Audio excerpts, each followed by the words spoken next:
I was writing the next episode that was about the failure of the company Beyond Meat. But something happened during the week that actually made me pause the entire episode. What happened is a watch. Last week I bought a watch, a Moonswatch to be precise. This is not an unboxing or consumer review type of episode. The reason why I wanted to talk about this watch today is because it is a very impressive business campaign, and the way this watch was marketed is really genius.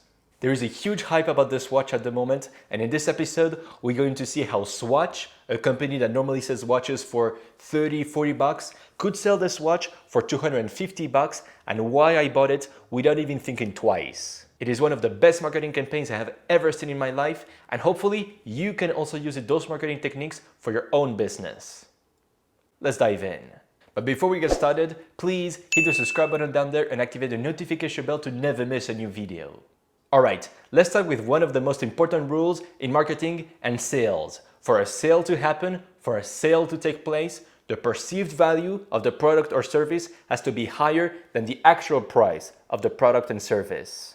And that's what it is. The perceived value is only perceived. Nothing has any intrinsic value, if you will. And it's not only the price. The perceived value is how valuable the product is to the eyes of the consumer, to the eyes of the prospect.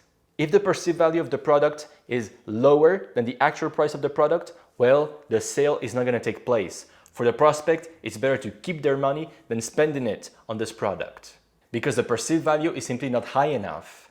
And there are a few hacks and techniques in marketing that allow you to increase the perceived value of the product without improving the features of the product. The product is the same, from a quality perspective. But with those hacks and techniques, you can increase the perceived value to make more sales and also to sell at a higher price. Because if the perceived value is higher, you can make more sales, but you can also charge a higher price. And the luxury industry and the watch industry in particular are very good at increasing the perceived value of the products to sell it at a very high price. And for instance, Swatch was very good at increasing the perceived value of the Moonswatch. That explains why there is such a big hype around the Moonswatch and how they could sell it for 250 bucks. Because remember, a Swatch normally sells for 30 and 40 bucks. So it's a huge increase of the perceived value. And I personally identified 6 techniques that they use to increase the perceived value of the Moonswatch. Okay, let's start with number 1. It is a beautiful watch that is nicely made. And they organize the Moonswatch in an entire collection that has different colors according to the planets of the solar system. And I gotta say, all the colors look dope. In particular, my watch, the one I bought, is the Pluto watch, and I really like the colors. And the quality of the watch is really good. It's made out of ceramic, and the overall design of the watch is very nicely made. The Velcro strap is also very comfortable, and it's a very light watch. It's very comfortable to wear. It also has a chronometer feature that can be pretty handy, I gotta say. But features can only take you so far. Having a nice quality, having nice features can only push the perceived value up until a certain limit. If it was only for the features, the Moonswatch would be just, a regular Swatch. There would not be a big hype around it, and it would certainly not sell for 250 francs, like it is the case right now. You're going to see that the next marketing techniques are a bit more psychological, and they allow to increase the perceived value like crazy. So the second technique that was used to increase the perceived value of the Moonswatch is branding. As you have noticed, the Moonswatch actually has 2 brands. It has the Swatch brand and the Omega brand. For those of you who don't know it, Omega is a luxury brand, and is also the watch used by James Bond in pretty much all the James Bond movies. And Omega watches are pretty expensive. They typically sell for $8, $9, or $10,000. And as I said previously, Swatch on the other hand is a rather cheap kind of watch, typically made for kids, and it costs around $30, $40 to $50. But the Omega watches, the Omega brand, actually belongs to the Swatch group, which is a very big group in the watch industry. And that is why Swatch could use the Omega brand for the Moonswatch. The name of the watch and the design was also very clever. It is an inspiration of the Omega Moonwatch, the watch that was used by Neil Armstrong when he went to the moon. So it means that Swatch used the luxury status of the Omega brand and also the fame of the Omega Moonwatch to do the Moonswatch. Psychologically, that increases the perceived value like crazy, because for me, for example, I would never ever buy a Swatch for 250 bucks. But here for me, I'm not buying a Swatch. In my head, I'm buying an Omega, and buying an Omega for 250 bucks, it's a bargain. So there we see how Swatch used the power of the Omega brand to position the Moonswatch much higher compared to the other swatches. So there we see very clearly the power of branding, how branding can increase the perceived value like crazy. We can take another example in the watch industry. We can talk about Tudor and Rolex. Rolex is a luxury brand that we all know. A Rolex watch typically sells for $10, $11, or $12,000. Tudor, on the other hand, belongs to the Rolex group. And it's funny because when you look at a Tudor, it's very similar to a Rolex. And I'm going to tell you even more. Mechanically speaking, a Tudor is almost identical to a Rolex. But because Tudor is Tudor and not Rolex, a Tudor, which is almost identical to a Rolex, is going to sell typically for $2,000–3,000 US. So there we see again, Tudor and Rolex pretty much have the same features, but because Rolex has such a powerful brand and this luxury positioning, well, the Rolexes sell for much higher than the Tudor. Never underestimate the power of branding. The third technique that was used to market the Moonswatch is scarcity. They make it on purpose to make it very difficult for people to actually buy the Moonswatch. First of all, you can't buy the Moonswatch on the internet. You actually have to go to the shop, to the brick and mortar shop to buy the Moonswatch. And then when you arrive to the shop, there's a very low supply of Moonswatches. Me, for example, I was lucky. I knew I wanted the Pluto and I found the Pluto. They had only one remaining in the shop and it was for me. But if I wanted the Mercury, the Moon, or the Saturn, I would be out of luck because when I arrived to the shop, they didn't have them at all. They were completely out of stock. When I told them I wanted to buy a Moonswatch, they came with a little box and it had only 4 or 5 watches. That's it. And even a colleague of mine told me that he wanted to buy a Moonswatch in a Swatch store that is in Crans, Montana, and they had 0 Moonswatch. They were completely out of stock. And Swatch makes that completely on purpose. Because remember, scarcity creates value. And if there is a scarce supply of Moonswatch, well, the perceived value of the Moonswatch is going to increase enormously.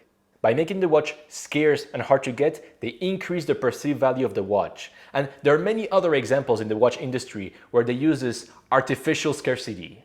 Or we can take Patek Philippe, which is an even more extreme example. If you want a Patek Philippe, you have to send an application with your resume, and there is a very high chance that you're going to get rejected.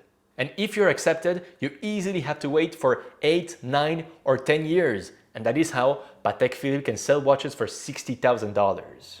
Conclusion, scarcity creates value. The fourth marketing hack that was used was urgency. There is a rumor that Swatch is going to produce and sell the Moonswatch collection for a very limited amount of time, that in the near future they're going to discontinue the Moonswatch collection altogether. And that creates a huge sense of urgency because you don't know when they're going to discontinue the Moonswatch. So if you really want a Moonswatch, you have to get it now. And as you can imagine, the urgency is going to increase the perceived value even more. So I don't know if this rumor is true or not, but I'm pretty confident, I'm pretty sure that Swatch is going to discontinue the production of the Moonswatch very soon. And something tells me that it's also Swatch itself that started this entire rumor to increase the whole urgency and increase the perceived value. So you see, a very good way to sell a product is to say that it's going to be around for a limited amount of time and that you're going to discontinue it soon. The fifth technique that was used is peer pressure and identity. So now let me tell you a bit more the circumstances in which I bought the watch and also what made me want to have a Moonswatch. I arrived at the office in the morning, like every day, and I saw one of my colleagues that he had a new watch. And I looked a little bit more closely and I saw that he had the Moonswatch. He had the Saturn Moonswatch to be precise. I really found it beautiful, and he also mentioned to me that it was very hard to get and that it was going to be discontinued soon. You see, scarcity and urgency. So I immediately went to my computer, I googled Moonswatch and I could see the entire collection. And then I saw the Pluto watch and I knew I wanted this watch.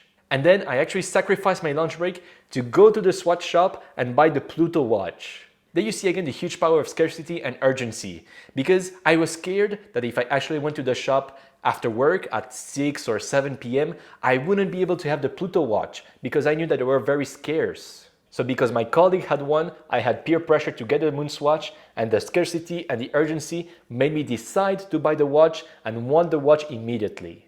And believe me, I'm very attached to my lunch break and I really need to be very motivated to sacrifice my lunch break. You see, everything started because my colleague had a Moonswatch, and because I saw him having a Moonswatch, I said, hey, I also want one. But if there was only one type of Moonswatch, only one color of Moonswatch, I would say, yeah, I want to buy the same watch as him, but I'm not gonna do it because I would look like an idiot, you know? I would look like a guy who has no imagination and just copies people. But in that case, since there is an entire collection with different colors and also branded with the name of the planets, I could get the peer pressure, I could decide to buy the same watch as my colleague, but have something that is unique, that is mine, that sets me apart from my colleague. Buying the Pluto watch actually gave me an identity, and that's very important in psychological marketing, because when we buy things, very often we buy them to have an identity, to really set ourselves apart from other people. And with the Moonswatch, they made it possible with this entire collection, with different colors, and again, it was very clever to use the name of planets, because now people can identify with that planet. You know, now everybody knows in the office that I am Pluto, everybody in the office knows that my colleague is Saturn, etc., etc. So there again, Swatch was very clever with the marketing of the Moonswatch. They could create this peer pressure, but at the same time provide identity for the person who buys a Moonswatch. Once again, it increases the perceived value. Now the sixth and final technique is not really a technique that was used to increase the perceived value, but it is rather a trap that they could avoid very successfully, and again, in a very clever way. They successfully avoided a backlash from the Omega buyers. Because imagine this, imagine that you buy an Omega for $11,000 and you're very happy with your Omega because it gives you status, because it is an Omega and it is a luxury brand, it's very expensive and so on. And then suddenly an Omega comes out for $250. You wouldn't be very happy, right? Because suddenly the price is so low that it decreases the status of your Omega. You see, for that reason, there could have easily been a backlash from the Omega buyers. Because imagine that you buy a Bentley, for example, and suddenly Bentley also starts making very cheap and budget cars. You wouldn't be happy, right? So for the same reason, there could have been a backlash from the Omega buyers, but again, Swatch, in a very clever way, they could avoid this backlash. And I think they could avoid it for two reasons. The first way they could avoid this backlash was the branding. They again did it in a very clever way. Because remember, the brand of the Moonswatch is an Omega and Swatch. It's a Swatch and an Omega at the same time. But when you really think about it, it's more a Swatch than it is an Omega. Remember, if you want to buy this watch, you have to go to a Swatch store, not to an Omega store. And it creates an interesting dynamic. Because for me, I have the impression, I feel that I bought an Omega. But for the person who has an Omega, probably he's not going to see that as a true Omega. He's going to see that as a Swatch at the end of the day. Because this is a Swatch that you buy in a Swatch store, the status of the true Omega is not diminished. Another way they could avoid the backlash is with the designs, with the colors of the Moonswatch. When you really look at the Moonswatch, you can see it is not a true Omega, so to speak. The fact that they use ceramic, the fact that they have those specific colors and the specific strap makes it very easy to anybody to make the difference between a true Omega and a Moonswatch. And hence, they could avoid a backlash. So I hope that you learned something in this video about marketing, about perceived value, about urgency, scarcity, and so on. But now I'm curious to know your opinion. Would you buy a Moonswatch? And if so, which planet would you buy? Let me know in the comment section below. Otherwise, that was it for this episode. If you liked it, a little thumbs up is always appreciated. Don't forget to hit the subscribe button down there to never miss a new video. And I will see you very soon for our next episode. In the meantime, take care.